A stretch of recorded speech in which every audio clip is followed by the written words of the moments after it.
The alien woman lay motionless on the ground, her purple skin glittering under the harsh sunlight of this strange planet she found herself stranded on.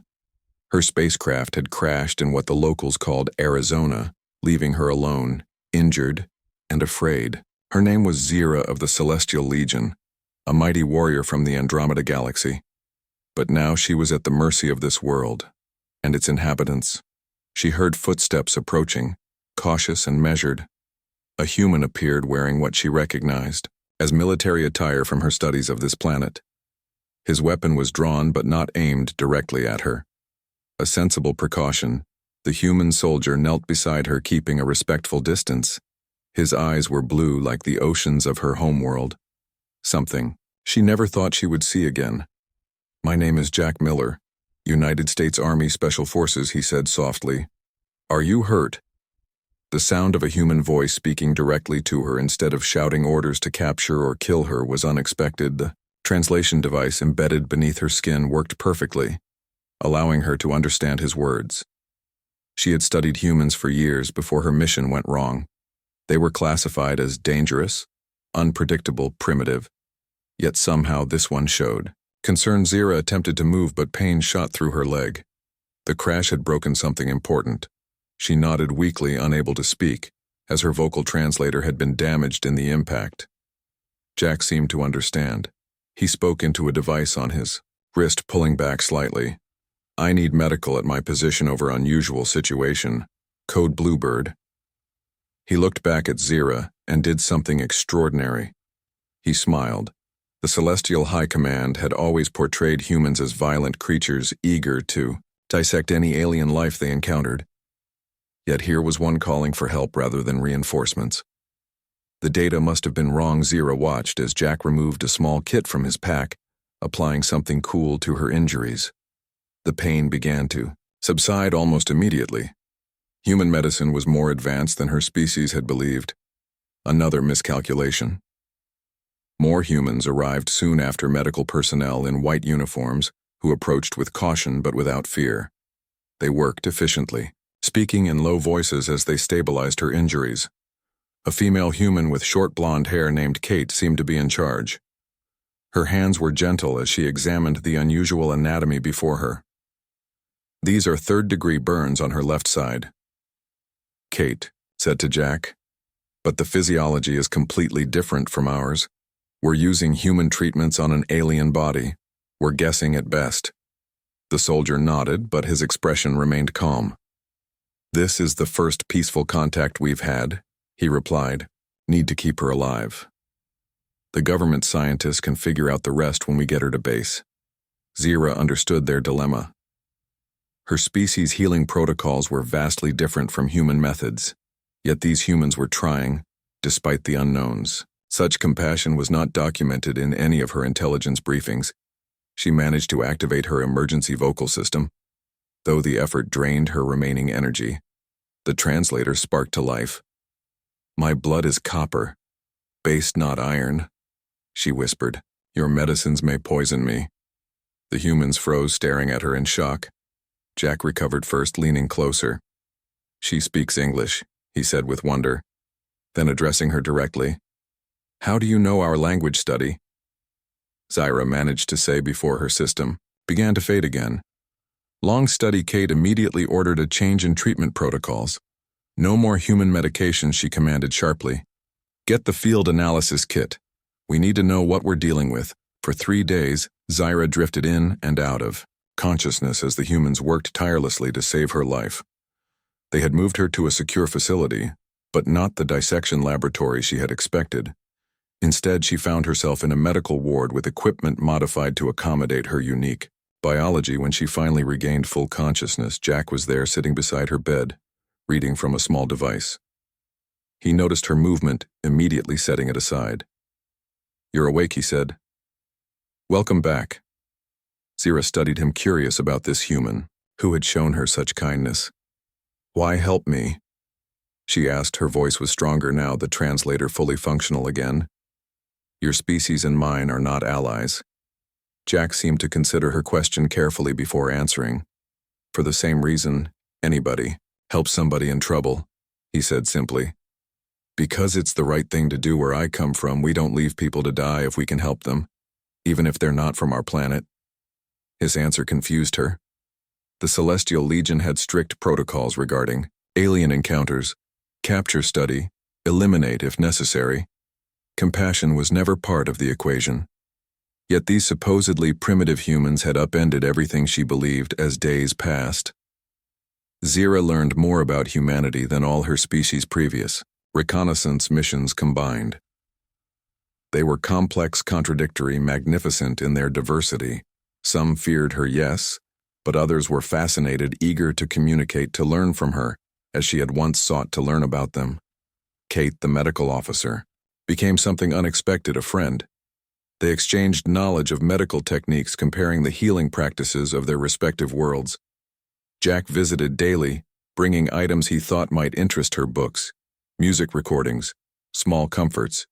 That made her isolation bearable. When government officials finally arrived to question her, they were not the terrifying interrogators she had expected. They were cautious, diplomatic. Their questions were direct but not threatening. They wanted to understand why she had come to Earth, whether others would follow what her intentions had been. The truth was simple. Her mission had been reconnaissance gathering, intelligence on human military capabilities. She had not come to make first contact. The crash had forced that hand. Her superiors believed humans were a potential threat to be evaluated and perhaps neutralized if necessary. Zira found herself unwilling to share this truth. The humans who had saved her deserved better than betrayal. She chose her words carefully. "I am a scientist," she told them, "an explorer. My ship malfunctioned." The crash was an accident. Jack, who stood nearby during the questioning, raised an eyebrow slightly. He suspected there was more to her story, but said nothing. The officials seemed satisfied with her explanation for now. Weeks passed as Zira healed. Her broken leg mended faster than the humans expected, a benefit of her species' regenerative abilities. The government provided her with controlled access to information about Earth, allowing her to learn while limiting her exposure to sensitive data. It was a reasonable precaution. One evening, as Jack escorted her on a carefully monitored walk outside the facility, they watched the sunset together. The sky blazed with colors so similar to her homeworld that Zira felt a sudden pang of homesickness. "Do you miss it?" Jack asked, noticing her silence. "Your home?" Zira nodded, watching as the first stars appeared. "I have been away for what you would call 3 Earth years," she admitted. "This mission." She stopped, realizing her mistake. Jack turned to her, his expression serious. "So it was a mission then, not an accident?" She looked away, unable to meet his gaze. The kindness of these humans had affected her more deeply than she could have anticipated. Lying suddenly felt dishonorable. "Yes," she admitted. "A reconnaissance mission. My people feared yours instead of anger." Jack surprised her with understanding. "Makes sense," he said. "Any intelligent species would want to check out potential neighbors, especially ones with nuclear weapons and reality television." He smiled slightly at his own joke. His reaction was puzzling. "You are not angry?" she asked. Jack shrugged. "We're not exactly innocent ourselves," he said. "We send probes and signals into space all the time, hoping to find intelligent life. Then we make movies about killing any aliens that show up. So maybe we're both a little paranoid." His honesty was refreshing. In that moment, Zira made a decision that would forever change the relationship between their worlds. "I will tell your leaders the truth," she said. "I will help establish proper diplomatic relations. My people are not so different from yours. We fear the unknown, but we also seek to understand." Jack studied her for a long moment. Then he extended his hand, a human gesture of agreement she had learned. "Sounds like a good start," he said. As their hands touched human and alien, Zira felt something shift in the universe. Two species separated by vast distances but connected by curiosity, compassion, and the capacity for understanding. The Celestial Legion had been wrong. Humans were not simply primitive creatures to be studied and potentially conquered. They were potential allies, partners. In the great cosmic journey, 1 month after her crash landing on Earth, Zira found herself in a new facility. This one was different, less military, more scientific. Located in a remote desert area, the complex housed a small team of human researchers dedicated to understanding. Her biology culture and technology security remained tight, of course, but the atmosphere had changed. The humans no longer treated her as a potential threat. Now she was a guest, an ambassador of sorts. Though unofficial, her existence remained classified, known only to a select group within the human government. Jack had been assigned as her liaison, a bridge between her world and theirs. He explained that his superiors valued his rapport with her. Kate, too, remained part of the team heading the medical research. The three of them formed an unlikely alliance, forging new paths of interspecies communication. Zira sat in her private quarters examining the communication device the humans had provided for her. It was primitive compared to celestial technology, but they had modified it impressively, allowing her to record messages that might someday reach her homeworld, if she chose to send them. That was the question that haunted her. What should she tell her people? The Celestial Legion had sent her to assess human threat levels to determine if this species posed a danger to their expansion plans. Now she found herself reluctant to provide that assessment. The truth was complicated. A knock at her door interrupted her thoughts. Jack entered carrying what humans called coffee, a stimulant beverage she had grown fond of during her stay. He placed the steaming cup before her, then took a seat across the table. So he began casually. Today, we're meeting with the Director of Special Projects. She wants to discuss technology exchange. His blue eyes watched her reaction carefully. Zyra sipped the hot liquid, considering his words. Technology exchange was precisely what the Celestial High Command feared: humans acquiring advanced alien technology before they were ready for it. Her mission directives were explicit. Observe, do not engage, do not share. Yet here she was engaged, sharing learning. The humans had already seen her crashed ship, examined its systems. Her presence alone constituted a breach. A protocol. I am not authorized to share celestial technology, she said finally. The words felt hollow even as she spoke them. Jack nodded, unsurprised. We figured as much, but we're not asking for weapons or anything that might cause harm. Think medical. Advances communication systems, material science, things that could benefit both our species. His proposal was reasonable, measured. She studied him, wondering again at the complexity of these humans. Jack Miller, soldier, diplomat, friend. Perhaps even something more, though she dared not examine that thought too closely. What would your people want in exchange, she asked. Knowing the answer before he spoke. Information, he replied honestly, about your world, your people, how you navigate space, the basics of your language, your history. Kate thinks your medical knowledge alone could revolutionize our understanding of biology, a fair trade, knowledge for knowledge. But Zira knew the Celestial Legion would consider any exchange treasonous. She was walking a dangerous path, one that might prevent her from ever returning home. The meeting with the director, a stern woman named Susan, went better than expected. Susan was direct, pragmatic, interested primarily in practical applications rather than theoretical knowledge. She presented a formal proposal, a framework for limited exchange focused on medical science, environmental technology, and basic astrophysics. Nothing that would dramatically alter the balance of power between their species. Zira found herself agreeing to consider it. To draft a counter-proposal.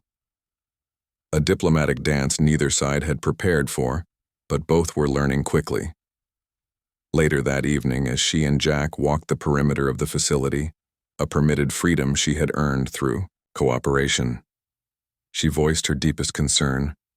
What if my people come looking for me? What if they send others? What if they come in force? Jack stopped gazing up at the stars.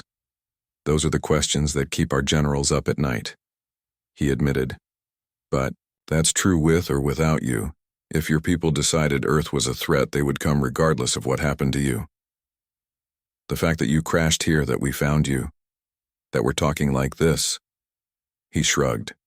Maybe it's fate, or maybe it's just dumb luck. Either way, we deal with it together. Together, the word echoed in her mind. How quickly she had begun thinking in terms of we and us, rather than them and my people. The Celestial Legion would find such thinking dangerous evidence of compromised loyalty. But to Zyra, it felt like growth evolution, the natural progression of understanding. The following weeks brought new challenges. The human scientists, eager to learn, pushed boundaries, tested limits. Their questions grew more specific, their requests more detailed. Some she answered openly. Others she deflected, guided by her own sense of what was safe to share. Jack noticed her struggle, the conflict between her duty to her people and her growing connection to humanity. One afternoon, they reviewed translation protocols for a planned communication attempt. He addressed it directly. "You don't have to betray your people to help us," he said suddenly. "We don't want to put you in that position." His insight surprised her. "How do humans say it?" she asked. "You read my mind." He smiled at that. "A good soldier learns to read people." He said even purple-skinned people from another galaxy, Zyra, appreciated his attempt at humor, but the issue remained complex. If her superiors knew what she was, considering they would label her a traitor. Yet if they understood what she now understood about humans, would they not reach similar conclusions? The celestial assessment of Earth had been fundamentally flawed based on intercepted broadcasts and limited observation. These humans were not the savages her people believed them to be. The truth crystallized in that moment. She had a duty not to her immediate superiors, but to her entire civilization. To correct the record, to prevent a potential conflict based on misunderstanding. To build bridges rather than scout for weaknesses, I have made my decision. She told Jack, "I will help your scientists develop a communication system capable of reaching my world, but the message sent will be mine. My words, my assessment. And it will be honest." Jack studied her, his expression serious. "You know what that might cost you?" She nodded. "The Legion is not known for its forgiveness, but this is the right path. The necessary one." The project took nearly 3 months. Human technology merged with her knowledge of celestial communication systems, a hybrid creation, neither fully Earth nor fully Andromeda, but something new. Day and night, they worked, a team of brilliant minds united by purpose. Kate, Jack, Zyra, and 5 human scientists chosen for their expertise and discretion. When the day finally came to send the message, Zyra felt an unfamiliar sensation. Nervousness, perhaps, or anticipation. The transmission would take years to reach the celestial homeworld, traveling faster than conventional human communication, but slower than celestial instantaneous methods. A compromise necessitated by available materials and energy sources. The message itself was carefully crafted. A greeting, an explanation of her situation, an honest assessment of human civilization, their strengths, their weaknesses, their potential as allies rather than enemies. She included scientific data to verify her identity and location coordinates that would allow a proper diplomatic mission to find Earth should the High Command choose to send one. As the signal left Earth traveling into the depths of space, Jack stood beside her in the control room, his presence a comfort, though neither spoke. "What happens now?" he asked finally. "Now." "We wait," she replied, "and I continue to learn about your world while you learn about mine." Their hands found each other, a gesture that had become familiar, comforting. The boundary between alien and human blurring with each passing day. That night in her quarters, Zyra recorded a personal log in addition to her official reports. Something for herself alone. "Today, I sent a message that may change the course of 2 civilizations." She spoke softly to the recording device. "The humans have a saying that one person can make a difference. I never understood this concept within the collective mindset of the Legion. But now, I begin to see this moment, this choice. This may be the difference." She paused, considering how far she had come from the warrior who crash-landed on this planet. The Legion had sent her to assess a threat. She would return to them if they allowed it, with news of an opportunity. Instead of conquest, cooperation. Instead of fear, understanding. She had failed her mission by every official measure. Yet she could not help feeling that she had succeeded at something far more important. Sleep came easily that night, a rare peace settling over her. The stars above the facility seemed to shine with new purpose, new meaning. Somewhere, out there, the Celestial High Command would soon receive her transmission, and everything would change. 6 Earth months passed with no response from the Celestial Legion. Zyra had expected this. The vast distances of space made instant communication impossible, even with advanced technology. Her message would take time to reach its destination longer. Still, for any reply to return, life at the research facility settled into a rhythm of learning exchange and cautious friendship. The human government expanded the team, gradually bringing in specialists in various fields. Zyra met each newcomer with the same message: I'm here to learn and to share. But some knowledge must wait until official relations are established. This seemed to satisfy most, though a few military officials clearly wanted more immediate access to celestial weapons technology. Jack remained her constant companion, her anchor in this strange world. They had developed a system of mutual education. Each day she would teach him something about her civilization, its history, science, or culture. In return, he would explain some aspect of humanity. Their arrangement had begun formally but had evolved into something more personal. Their conversations now stretched late into the night, covering philosophy, art, personal experiences. The boundaries between them, professional and species, continued to blur. Kate noticed the change, though she said little. Her knowing glances when the three of them shared meals spoke volumes. Humans were remarkably perceptive about emotional connections, even interspecies ones. It was during one of their evening walks that Jack first mentioned taking Zyra beyond the facility. There's more to Earth than this compound, he said, as they watched the sunset, a daily ritual neither seemed willing to miss. The higher-ups are discussing a controlled excursion, somewhere remote but beautiful. Maybe the Grand Canyon. The prospect both thrilled and terrified her. The facility had become a safe haven, a controlled environment where she understood the parameters. Beyond its walls lay a world of 7 billion humans, unpredictable, chaotic, fascinating. I would like that, she replied, her translator conveying the emotion behind her words. 3 weeks later, the necessary approvals came through. Security protocols were established, transportation arranged. A small team would accompany them, government agents posing as park rangers to keep curious humans at a distance. Zyra would wear specially designed clothing to minimize her alien appearance, though her purple skin would require explanation, Jack suggested, telling people she had a rare medical condition should anyone ask. The journey itself was a revelation.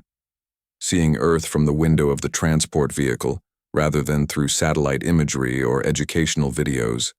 The vastness of the desert, the strange plants unlike anything on her homeworld, the quality of light. The sensory experience overwhelmed her translation systems, occasionally glitching as she absorbed too much input at once. When they finally stood at the edge of the Grand Canyon, Zyra fell silent, even her thoughts momentarily stilled by the spectacle before her. The immensity of the chasm carved by nothing more than water and time. Its stratified walls telling the story of this planet across millennia. The play of sunlight creating shadows and highlights that transformed the landscape moment by moment. Jack watched her reaction rather than the canyon itself, finding more wonder in her experience than in a sight he had seen before. It's something, isn't it, he said finally. Zyra struggled to find words even with her advanced translator. We have nothing like this on my world, she managed finally. Our mountains were formed differently. Our rivers follow patterns designed by ancient terraformers. This is wild natural. A planet story written in stone. They spent hours there. Zyra asking endless questions about geology, climate, the plants that somehow clung to life in this harsh environment. Jack answering what he could, deferring to the scientists when his knowledge reached its limits. The human researchers themselves seemed rejuvenated by her curiosity, seeing their familiar world through new eyes. That night they camped under the stars, a special permission granted after lengthy security discussions. Zyra lay on her back, gazing upward. The constellations were wrong, of course, nothing like the patterns she had known from childhood. But beautiful in their unfamiliarity, Jack pointed out formations named by ancient humans connecting dots of light into pictures, stories, mythology. Your people see patterns everywhere, she observed, even in random arrangements of stars. Jack nodded. It's what we do. Find meaning, make connections, tell stories. It helps us make sense of the universe. Perhaps that is your species' greatest strength, she replied. Your determination to find meaning where none may exist. To create order from chaos, he considered this, rolling onto his side to look at her. So what's the Celestial Legion's greatest strength? Zira thought carefully. Before answering, unity of purpose, she said. Purpose given to us from our earliest development. Our society functions with a coordination yours cannot match. But she hesitated, unsure if she should continue. But Jack prompted, sensing her unfinished thought. But we lack your adaptability, she admitted. Your creativity, your capacity to question established patterns. Deviation from purpose is considered dysfunction in my world. Here it seems to be the source of your greatest achievements. Their conversation continued well into the night. The other humans in their party long since retired to their tents. This sharing of philosophical perspectives had become the most precious aspect of their relationship. Two minds from vastly different evolutionary paths finding common ground and fascinating differences. The excursion to the Grand Canyon opened new possibilities. Within weeks, Zira received permission to visit other locations, always under strict security, always with Jack and a small team of researchers, but experiencing the oceans, forests, mountains of this diverse planet. Each trip expanded her understanding of humanity and her growing attachment to Earth. It was after their visit to the Pacific Ocean, watching whales breach the surface, that Jack finally asked the question that had been unspoken between them. If your people respond, if they send a ship, what will you do? Will you go home? The question pierced her. She had avoided thinking too deeply about this inevitable choice. Her duty to the Legion demanded her return. Her mission required it. Yet the thought of leaving Earth, leaving Jack, filled her with a hollow, aching sensation she had never experienced before. I do not know, she answered honestly. Then more softly, I am not the same person who crashed here. I do not know if there is a place for who I have become in the Celestial Legion. Jack reached for her hand, a gesture that had become natural between them. Whatever you decide, he said, I want you to know that you've changed how I see the universe, how all of us see it. Before you, we thought we were alone, or that if we weren't alone, whatever was out there would be so alien we could never understand each other. You proved that wrong. His words touched her deeply. Her mission had indeed changed everything, but not in the way her superiors had intended. She had not gathered intelligence for a potential invasion. She had built a bridge for potential peace. Their moment of connection was interrupted by an urgent call. Jack answered his communication device, his expression shifting from annoyance to shock to concern as he listened. We need to get back to base, he said. After disconnecting, something big just happened. The return journey was tense, though no one would tell Zira exactly what had occurred. Only that it concerned her, that it was urgent, that the highest levels of government were involved. When they arrived at the facility, the atmosphere was unmistakably different. Additional security personnel lined the corridors. Scientists hurried between labs carrying equipment and data displays. Even Kate, normally unflappable, seemed on edge. The director met them immediately. Your message received a response, she told Zira without preamble.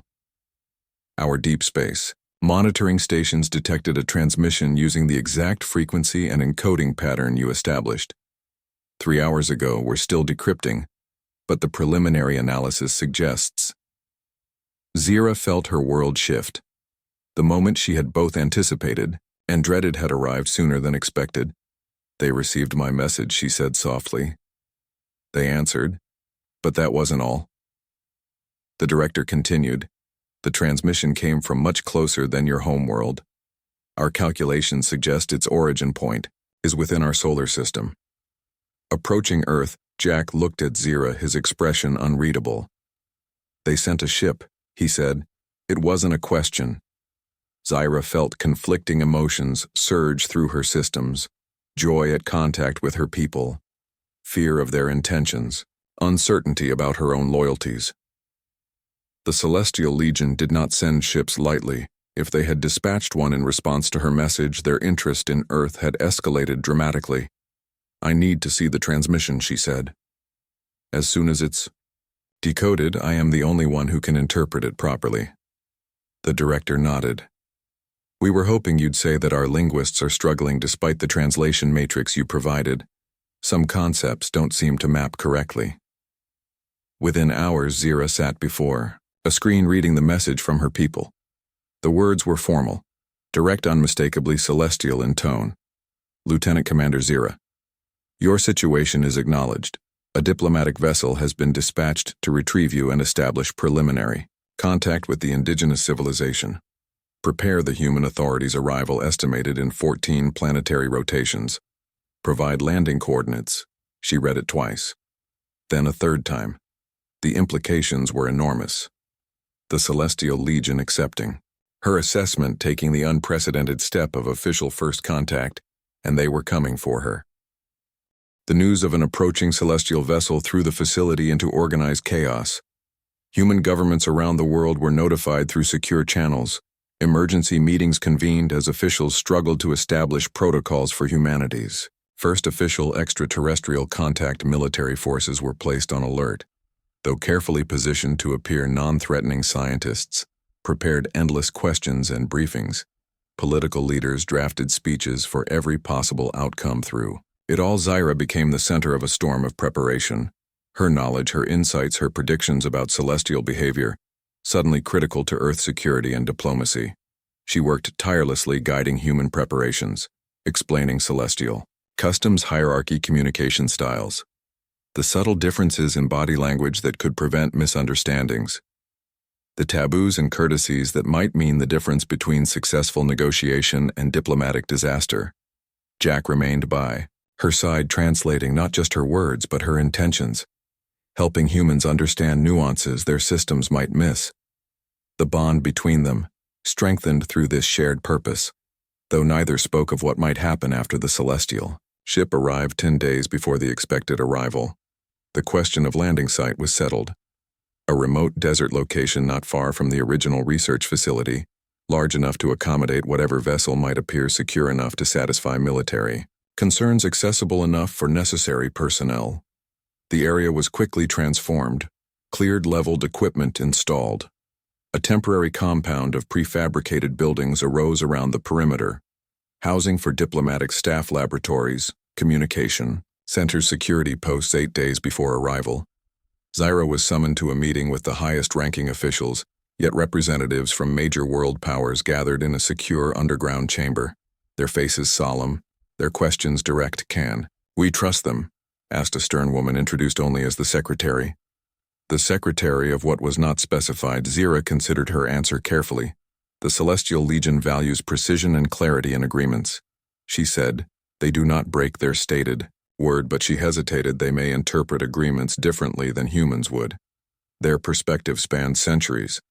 Their concept of benefit might not align with yours." A military man leaned forward, his uniform adorned with medals. "If they wanted to attack, what would that look like?" The question sent a chill through her. "The Celestial Legion does not attack," she replied. "They secure, they neutralize, they incorporate." But she met his gaze directly. If they determined Earth was a threat, they would not send a diplomatic vessel. They would send a fleet. Her honesty silenced the room until Jack spoke from his position near the wall. "But they didn't," he said. "They sent diplomats because of you, because of what you told them about us." Zira nodded, though. "I cannot predict with certainty the intentions of the High Command. I believe this represents their genuine interest in peaceful contact." The questions continued for hours. Detailed technical inquiries about celestial capabilities, weapons systems, defensive technology. She answered some, deflected others, explaining that certain knowledge was restricted even to officers of her rank, though in truth her reluctance stemmed more from concern for human safety than celestial security. When the meeting finally ended, Jack escorted her back to her quarters. "You did well in there," he said. They trust you more than they're letting on. Zira wasn't so certain. Human expressions remained difficult to read even after months of study. Fear and interest often looked remarkably similar. They fear what my people might bring, she said. The change. First contact will transform human civilization, regardless of outcome. They know this. Jack nodded, taking her hand, a gesture that had become natural between them. Change isn't always bad, he said softly. Sometimes it brings unexpected gifts.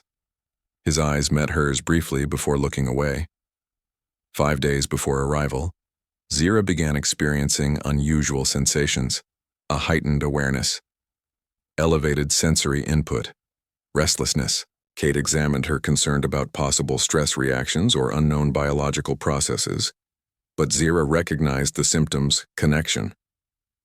The ship was close enough now that her implanted communication systems were beginning to synchronize an automatic process preparing her for integration with her people. It's starting, she told Jack as they watched the sunset from a new observation platform.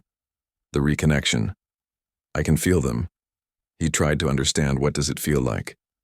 She searched for words that might translate the experience, like remembering something important you had forgotten. She said finally. Like hearing music after long silence, like... He watched her struggle for the right comparison. Like coming home. His expression shifted almost imperceptibly, but she had learned to read the subtle changes in human faces, the tightening around his eyes, the slight tension in his jaw. He was preparing himself for her departure. 3 days before scheduled arrival, Zira received another transmission, this one, directly through her implanted systems bypassing human monitoring. A private message from the approaching ship, Commander Vyrek, to Lieutenant Commander Zira. Prepare for extraction upon arrival. Detailed report expected. Assessment of human military, capabilities, defensive systems, technological advancement priority. Preliminary findings suggest potential threat classification. Prepare all collected data for transfer. The message confirmed her worst fears. Despite her reports, despite her attempts to present humans as potential allies, not enemies, the Celestial Legion still viewed Earth through the lens of threat assessment. Her superiors still expected her to function as an intelligence operative. Not a diplomat, she should have anticipated. This, the Legion did not change its fundamental approach easily. Centuries of expansion had reinforced their protocols, their perspectives. Their first priority would always be security. Zira faced a choice: reveal the private communication to Jack, to the human authorities. Warn them that perhaps the diplomatic mission was not entirely what it seemed, or remain loyal to her people. Her training, her oath as a celestial officer. She spent hours in meditation that night, an ancient celestial practice. For clarifying purpose, when morning came, her decision was made. Though it might be considered treason by the standards of her people, she requested an urgent meeting with the director. Jack and key security personnel. I have received a private communication, she told them directly. Her translator conveying both her words and her resolve. One that suggests the diplomatic mission may have secondary objectives. The humans exchanged glances as she explained the message, its implications, the possibility that the celestial representatives might be gathering intelligence even while engaging in diplomacy. Why are you telling us this? The director asked. The question everyone was thinking, but only she voiced. Why betray your peoples? Trust. Zira met her gaze, steadily. Because 2 worlds stand at a crossroads, she replied. My loyalty is not to one side or the other, but to the best possible future for both. The Celestial Legion fears what it does not understand. This is the source of their caution. Their suspicion. I cannot allow that fear to determine the relationship between our species. Jack watched her. His expression a complex mixture of pride, concern, and something deeper. Something neither of them had named. I knew you would make the right choice, he said quietly.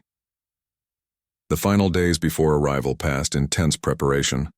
Armed with Zyrus warning, the humans adjusted their approach. Transparent but cautious. Open but prepared, nothing that would appear threatening to the visitors, but nothing that would leave Earth vulnerable to examination. Jack and Zyra spent what might be their last hours together, walking the perimeter of the landing zone beneath a sky brilliant with stars. The desert night was cool, quiet, a stark contrast to the activity that would soon transform this place. "Do you regret it?" he asked finally, breaking protocol. Warning us, Zyra considered the question seriously, as was her nature. "No," she said. "I have learned something important during my time here.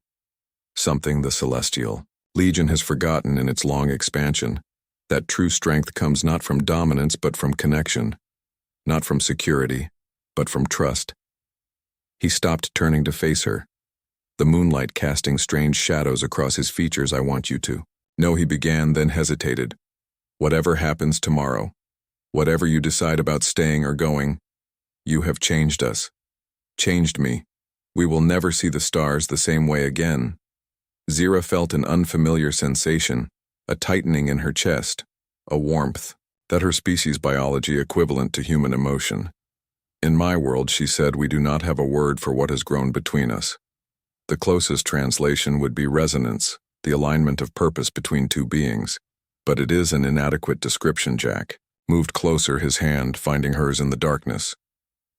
"We have many words for it," he said, "but they all feel too small right now."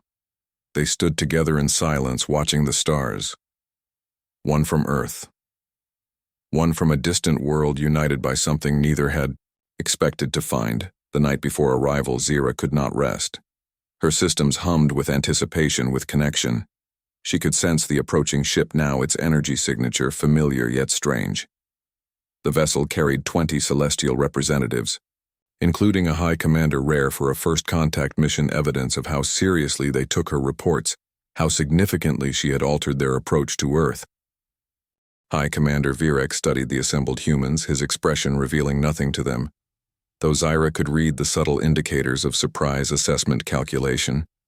His posture shifted minutely as he processed her endorsement. "So be it," he said finally in Celestial. "Let us see if your assessment proves correct."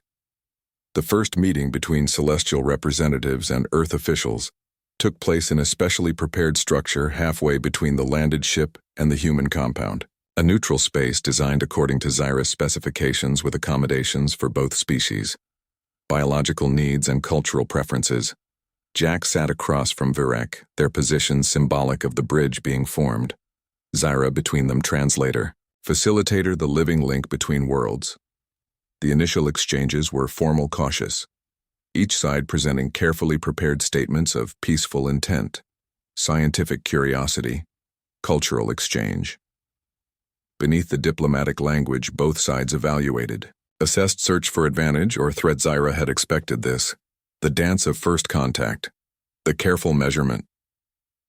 Humans surprisingly proved more direct than the Celestials, asking straightforward questions about celestial intentions, technology, cultural values.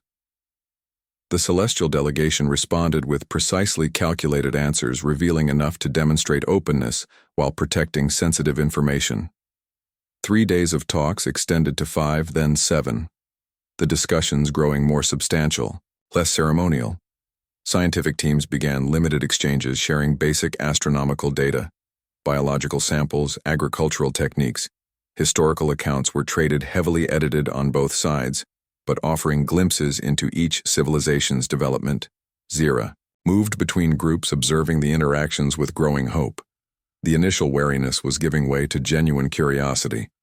Humans and Celestials finding unexpected common ground in their exploration of the universe, their appreciation for mathematical elegance, their concern for species continuity. Jack particularly impressed the Celestial delegates with his quick grasp of their concepts, his respectful questions, his willingness to acknowledge differences without judgment. Only Virek remained difficult. To read his participation, precise, correct by all diplomatic standards. But Zyra knew him by reputation, knew the strategic mind behind the polished exterior. He was gathering information, assessing, making calculations that would determine the Celestial Legion's long-term approach to Earth. On the 10th day, Virek requested a private meeting with Zyra. No human observers, no other Celestial representatives, just the two of them. A significant break from established protocol. Jack objected, concerned for her safety for the negotiations. But Zira assured him, this is how important decisions are made in the Legion. Through direct communication between command levels, they met in a small room within the celestial ship. The familiar environment, both comforting and strange to Zira after months among humans. The ship systems recognized her immediately adjusted lighting atmosphere to her preferences. Her implants synchronized fully with the vessel, a sensation like coming home, yet somehow less complete than she had expected. Vyrek dispensed with formalities once they were alone. Lieutenant Commander Zira, your actions have created an unprecedented situation, he said. Your transmission, your integration with the humans, your warning to them about our secondary objectives, all highly irregular, all potentially treasonous. She had expected this accusation, had prepared for it. I acted in accordance with the highest purpose of the Legion, she replied, the preservation and advancement of civilization. He studied her. The changes in you are evident. Your thought patterns, your expressions. Your very energy signature has been altered by your time among them. You have become something other than celestial. A truth she could not deny. I have evolved, she acknowledged. As all life must, I have adapted to new circumstances, gained new perspective. Vyrek circled her, his movements fluid, precise. The High Command sent me with specific directives, he said, to evaluate Earth as a potential threat, to retrieve you and your gathered intelligence, to establish limited diplomatic contact while assessing human military capabilities. He paused.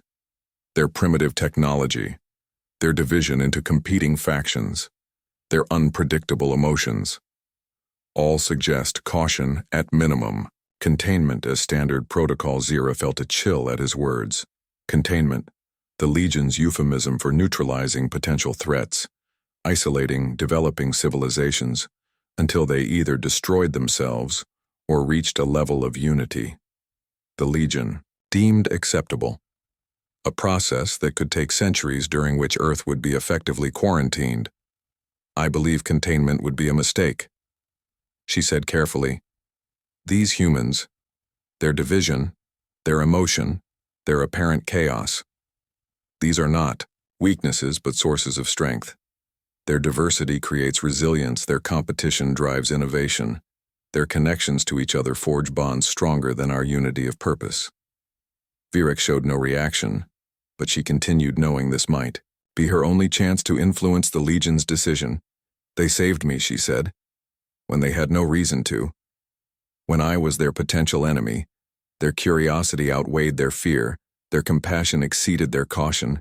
In all our expansion across 17 systems, we have never encountered a species with their particular combination of intelligence, emotional capacity, and ethical development. A silence fell between them. Vyrek processing her words. She could almost see the calculations running behind, his eyes the strategic assessment, the risk analysis. The Legion had not survived for millennia by taking unnecessary chances, yet neither had it thrived by ignoring opportunity. What do you propose then, Lieutenant Commander? He asked finally. The question itself was significant. An acknowledgement that her perspective held value, that her time among humans gave her insights. The High Command might need a genuine alliance, she said. Not containment, not mere diplomatic recognition, but true exchange, cultural, scientific, eventually technological, carefully managed, yes, gradually implemented, of course, but a real partnership between our civilizations. Vyrek considered this, his expression still unreadable by human standards, though Zira could detect subtle shifts in his energy signature, indicators of internal conflict. The High Command will require convincing evidence that such an approach serves celestial interests. I believe it does, she replied. With certainty, the humans have developed solutions to problems that have hindered our own expansion. Their adaptability, their creative approaches, their very unpredictability makes them valuable allies. Their different perspective on existence itself opens possibilities. Our unified mindset has overlooked. Another long silence stretched between them. Finally, Vyrek spoke. I will consider your assessment. You have earned that much through your service. But he fixed her with a penetrating gaze. You must now make a choice. Lieutenant Commander, the diplomatic mission concludes in 7 days. The ship returns to celestial space. Will you return with us, resume your place in the Legion? Or he left the alternative unspoken, the implication clear. Staying would mean separation from her people, her purpose perhaps permanently. A self-imposed exile among aliens. Her position, rank, identity all forfeit. I require time to consider. She replied. Vyrek nodded. 3 days. Then I must know your decision will factor into my final assessment of Earth. When she returned to the human compound, Jack was waiting, his concern evident in his posture, his expression. What happened, he asked as soon as they were alone. Did they threaten you? Zira shook her head. Not directly, she answered. They offered me a choice. She explained the situation, the Legion's ongoing evaluation of Earth, the options before the High Command, the decision she herself faced: return to her people, her position, her world, or remain. Stay on Earth, continue building the bridge between civilizations, but cut herself off from everything. She had known Jack listened, his face showing the emotions Celestials kept hidden. Hope, fear, concern, determination. They played across his features like light and shadow. I can't tell you what to choose, he said finally, but his hand found hers, a gesture that had become their own private language. I want you to stay. 3 simple words, yet they carried weight, meaning, connection that transcended their simplicity. Zira felt the resonance between them stronger than ever, a bond her people would never fully understand, yet one she could no longer imagine breaking. I have 3 days, she told him, to decide my fate, and perhaps the relationship between our worlds. Those days passed in strange duality. The diplomatic meetings continued, productive, positive, both sides making careful progress establishing frameworks for future communication research exchange. Meanwhile, Zira struggled with the most difficult decision of her existence. Return to the familiar, the known, the purpose that had defined her, or embrace the new, the uncertain, the connection she had formed with this world, these humans, with Jack on the final evening before she must give Vyrek her answer. Zira stood alone at the edge of the compound watching the sunset. The beauty of this planet's sky still moved her after months of witnessing it. The colors, the clouds, the star at the center of the system casting light and shadow across an alien landscape that had somehow become precious to her. She sensed Jack approaching before. She heard him, her systems attuned to his presence in ways she could not fully explain. He stood beside her, sharing the view in comfortable silence. Have you decided? He asked finally.